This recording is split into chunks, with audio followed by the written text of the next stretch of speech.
My granddaughter is not safe with my son and daughter-in-law because they parent drunk. Chris and Jessica are always claiming that they're the best parents. They are so not. Oh my God, stop! Because we were very concerned for our granddaughter, we had Chris and Jessica move into our house. Later on, they moved out. Thankfully, we had our granddaughter stay with us. So this is our granddaughter's new room in our new house. She's very, very happy with this room.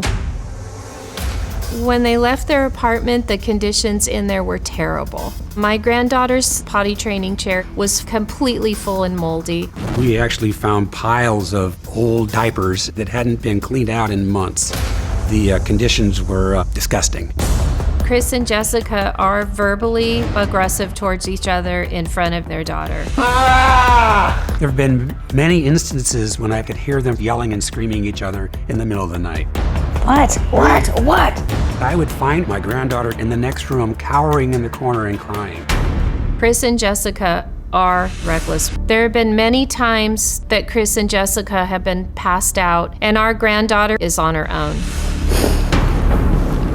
There were many occasions where my granddaughter came into our bedroom looking for food because Chris and Jessica were passed out.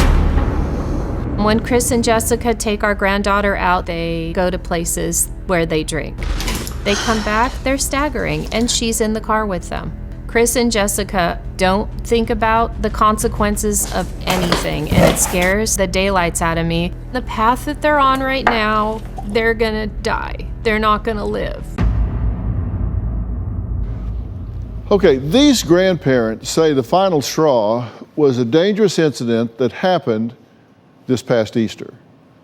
An incident they say their granddaughter calls the worst day of her life.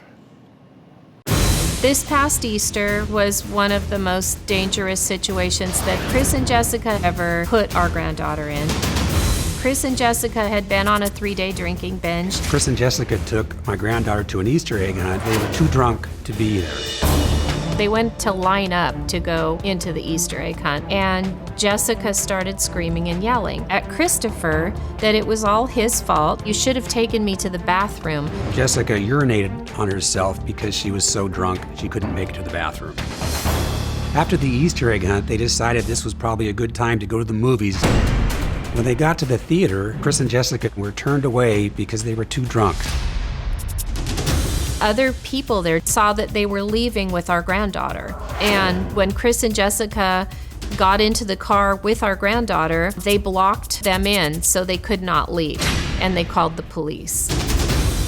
He was being belligerent, so they arrested him for drunk in public. All of this happened before noon on Easter Sunday.